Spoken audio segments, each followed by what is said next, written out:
ರಾಜ್ಯ ಸರ್ಕಾರ take off ಆಗಿಲ್ಲ ಎಂಬ ಬಿಜೆಪಿ ಆರೋಪಕ್ಕೆ ಸಚಿವ ಲಕ್ಷ್ಮಣ್ ಸವದಿ ತಿರುಗೇಟನ್ನ ನೀಡಿದ್ದಾರೆ. ಬಿಜೆಪಿಯವರು ತಾವು ರಾಜಕೀಯವಾಗಿ ಜೀವಂತವಾಗಿದ್ದೇವೆಂದು ತೋರಿಸಿಕೊಳ್ಳಲು ಕಾಂಗ್ರೆಸ್ ಸರ್ಕಾರವನ್ನು ಟೀಕಿಸ್ತಾ ಇರ್ತಾರೆ ಎಂದು ವ್ಯಂಗ್ಯವಾಡಿದ್ದಾರೆ. ಬೆಳಗಾವಿಯಲ್ಲಿ ಸುದ್ದಿಗಾರರೊಂದಿಗೆ ಮಾತನಾಡಿದ ಲಕ್ಷ್ಮಣ್ ಸವದಿ, ಸರ್ಕಾರ ಟೇಕ್ ಆಫ್ ಆಗಿಲ್ಲ ಎಂದು ಆರೋಪಿಸಿರುವುದು ಬಿಜೆಪಿಯವರ ಅನಿವಾರ್ಯತೆ, ಇಲ್ಲದಿದ್ರೆ ಅವರು ರಾಜಕೀಯವಾಗಿ ಕೋಮಾ ಸ್ಥಿತಿಗೆ ಹೋಗುತ್ತಾರೆ ಎಂದು ಟೀಕಿಸಿದ್ದಾರೆ.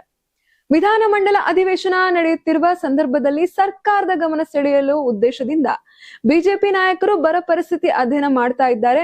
ಇದು ವಿರೋಧ ಪಕ್ಷದ ಜವಾಬ್ದಾರಿ ಕೂಡ ಹೌದು. ಆದ್ರೆ ಇಂತಹ ಕೆಲಸವನ್ನೂ ಮಾಡದಿದ್ರೆ 2028 ಚುನಾವಣೆಯ ನಂತರ ವಿರೋಧ ಪಕ್ಷವಾಗಿ ಕುಳಿತುಕೊಳ್ಳುವ ಅವಕಾಶವೂ ಕೂಡ ಅವರಿಗೆ ಇರೋದಿಲ್ಲ ಎಂದು ಲಕ್ಷ್ಮಣ್ ಸವದಿ ಹೇಳಿದ್ದಾರೆ.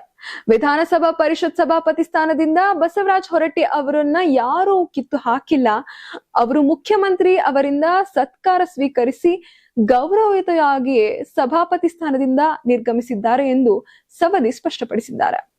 ಇನ್ನ ತಾವು ಬಿಜೆಪಿಯಲ್ಲಿ 25 ವರ್ಷ ಕೆಲಸ ಮಾಡಿ ಬಳಿಕ ಕಾಂಗ್ರೆಸ್ ಸೇರಿದ್ದು ಅಥಣಿ ಕ್ಷೇತ್ರದ ಮತದಾರರು ತಮ್ಮನ್ನ ಒಪ್ಪಿಕೊಂಡು ಗೆಲ್ಲಿಸಿದ್ದಾರೆ.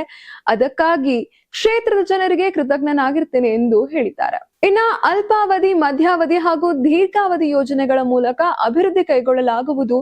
ಜಿಲ್ಲೆಯ ಎಲ್ಲ ಶಾಸಕರನ್ನು ಒಟ್ಟುಗೂಡಿಸಿ ಕೆಲಸ ಮಾಡುತ್ತೇನೆ. 2028ರಲ್ಲೂ ಕಾಂಗ್ರೆಸ್ ಪಕ್ಷವನ್ನ ಮತ್ತೆ ಅಧಿಕಾರಕ್ಕೆ ತರುವ ನಿಟ್ಟಿನಲ್ಲಿ ಒಗ್ಗಟ್ಟಿನಿಂದ ಕೆಲಸ ಮಾಡುವಂತೆ ಪಕ್ಷದ ವರಿಷ್ಠರು ಸೂಚಿಸಿದ್ದಾರೆ ಎಂದು ಸವದಿ ತಿಳಿಸಿದ್ದಾರೆ. ಇನ್ನ ತಮಗೆ ಯಾವ ಖಾತೆ ನೀಡುತ್ತಾರೆ ಎಂಬುದರ ಬಗ್ಗೆ ಚರ್ಚೆ ಮಾಡುವ ಅಗತ್ಯವಿಲ್ಲ. ಯಾವುದೇ ಖಾತೆ ನೀಡಿದ್ರೂ ಸರಿ, ಅದನ್ನು ಉತ್ತಮವಾಗಿ ನಿರ್ವಹಿಸಿದರೆ ಆ ಖಾತೆಗೆ ಒಂದು ಬೆಲೆ ಬರುತ್ತೆ ಎಂದು ಅಭಿಪ್ರಾಯನ ಪಟ್ಟಿದ್ದಾರೆ. ಇನ್ನ ಅಥಣಿಯಲ್ಲಿ ಕೃಷಿ ಮಹಾವಿದ್ಯಾಲಯ ಸ್ಥಾಪನೆಗೆ ಜಾಗ ಮಂಜೂರಾಗಿದ್ದು, ಕಂದಾಯ ಇಲಾಖೆಯಿಂದ ಕೃಷಿ ಇಲಾಖೆಗೆ ಜಾಗ ಹಸ್ತಾಂತರವಾದ ಬಳಿಕ ಕಾಮಗಾರಿ ಆರಂಭಿಸಲಾಗುವುದು ಎಂದು ಹೇಳಿದ್ದಾರೆ. ದೇಶದಲ್ಲಿ ನಡೆಯುತ್ತಿರುವ ಜನಗಣತಿ ಪೂರ್ಣಗೊಳ್ಳುವವರೆಗೆ ಯಾವುದೇ ತಾಲೂಕು ಅಥವಾ ಜಿಲ್ಲೆ ವಿಭಜನೆ ಸಾಧ್ಯವಿಲ್ಲ. ಜನಗಣತಿ ಮುಗಿದ ಬಳಿಕ ಬೆಳಗಾವಿ ಜಿಲ್ಲೆ ವಿಭಜನೆ ಮಾಡಲಾಗುವುದು. ಇನ್ನ ಈ ವಿಚಾರದಲ್ಲಿ ನಮ್ಮಲ್ಲಿ ಒಮ್ಮತವಿದೆ ಎಂದು ಸವದಿ ಹೇಳಿದ್ದಾರೆ. ಸದ್ಯ ಅಥಣಿ ತಾಲೂಕಿನಲ್ಲಿ ವಾರ್ಷಿಕ 76 ಲಕ್ಷ ಟನ್ ಕಬ್ಬು ಬೆಳೆಯಲಾಗ್ತಾ ಇದೆ. ಅಮ್ಮಾಜೇಶ್ವರಿ ಹಾಗೂ ಬಸವೇಶ್ವರ ಏತ ನೀರಾವರಿ ಯೋಜನೆಯ ಕಾಮಗಾರಿ 90% ಪೂರ್ಣಗೊಂಡಿದ್ದು 2 ತಿಂಗಳಲ್ಲಿ ಕಾಮಗಾರಿ ಪೂರ್ಣಗೊಳಿಸುವಂತೆ ಸೂಚಿಸಲಾಗಿದೆ. ಇನ್ನ ಈ ನೀರಾವರಿ ಯೋಜನೆಗಳಿಂದ ರೈತರಿಗೆ ಲಭ್ಯವಾದರೆ 2027-2028 ಸಾಲಿನಲ್ಲಿ ಅಥಣಿ 1 ಕೋಟಿ ಟನ್ ಕಬ್ಬು ಬೆಳೆಯಲು ತಾಲೂಕಾಗಿ ಹೊರಹೊಮ್ಮಲಿದೆ ಎಂದು ಸಚಿವ ಲಕ್ಷ್ಮಣ್ ಸವದಿ ವಿಶ್ವಾಸವನ್ನು ವ್ಯಕ್ತಪಡಿಸಿದ್ದಾರೆ.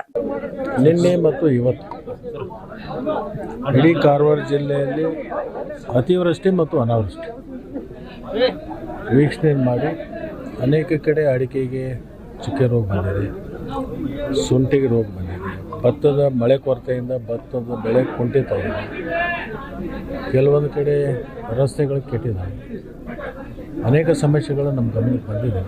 ಜಿಲ್ಲಾಧಿಕಾರಿಗಳಿಗೆ ಮತ್ತು ಜಿಲ್ಲಾ ಪಂಚಾಯತಿ ಸಿ ಅವರಿಗೆ, ಅಗ್ರಿಕಲ್ಚರ್ ಡಿಪಾರ್ಟ್ಮೆಂಟ್ ಅವರಿಗೆ ಸಂಪೂರ್ಣವಾಗಿರ್ತಕ್ಕಂಥ ನಾವು ವೀಕ್ಷಣೆ ಮಾಡಿರ್ತಕ್ಕಂಥದ್ದು ಮತ್ತು ಒಟ್ಟಾರೆ ಜಿಲ್ಲೆಯಲ್ಲಿರ್ತಕ್ಕಂಥ ಪರಿಸ್ಥಿತಿ ಬಗ್ಗೆ ಒಂದು ವರದಿಯನ್ನು ನಾಳೆ ಸಾಯಂಕಾಲದೊಳಗೆ ಪಡ್ಕೋತೀವಿ. ಸೋಮವಾರ ದಿವಸ ಅದನ್ನು ರೆವಿನ್ಯೂ ಮಿನಿಸ್ಟರ್ಗೆ ಮತ್ತು ಮುಖ್ಯಮಂತ್ರಿಗಳಿಗೆ ಅದನ್ನು ಕೊಡುವಂಥ ಕೆಲಸವನ್ನು ಮಾಡ್ತೀವಿ. ಬರುವ ಅಧಿವೇಶನ ಸಂದರ್ಭದಲ್ಲಿ ಅದನ್ನು ಚರ್ಚೆ ಮಾಡಿಕೊಂಡು ಅದಕ್ಕೆ ಪರಿಹಾರ ಎಲ್ಲೆಲ್ಲಿ ಕೊಡಬೇಕು ನೋಡಿದ್ದೀನಿ. ಪ್ರತ್ಯಕ್ಷ ನಾನು ವಿಸಿಟ್ ಮಾಡಿದ್ದೀನಿ, ನೋಡಿದ್ದೀನಿ, ಮನವರಿಕೆ ಆಗಿದೆ, ಅದರದ್ದು ವರದಿ ಕೊಡ್ತೀನಿ. ನಿನ್ನೆ ಫೋನ್ ಮ್ಯಾಗ ಸಿಕ್ಕಿದ್ರು ಅವ್ರ ಊರಲ್ಲಿ ಒಂದು ದೇವಿ ಜಾತ್ರೆ ಇರೋದರಿಂದ, ಅಲ್ಲಿ ಸೆನ್ಸಿಟಿವ್ ಇರೋದರಿಂದ ಅಲ್ಲೇ ಇರೋದರಿಂದ ಅಲ್ಲಿ ಇರಬೇಕಾಗಿತ್ತು. ಅವರು ನನ್ನ ಫೋನ್ ಮುಖಾಂತರ ಮಾತಾಡಿದ್ದಾರೆ. ನಾಳೆ ಬೆಂಗಳೂರಲ್ಲಿ ಬಂದು ಭೇಟಿ ಆಗಿ ಅದು ಹಿಂಗೆ ಸಾರ್ವಜನಿಕವಾಗಿ ಅದನ್ನು ಚರ್ಚೆ ಮಾಡಲಿಕ್ಕೆ ಆಗಲ್ಲ.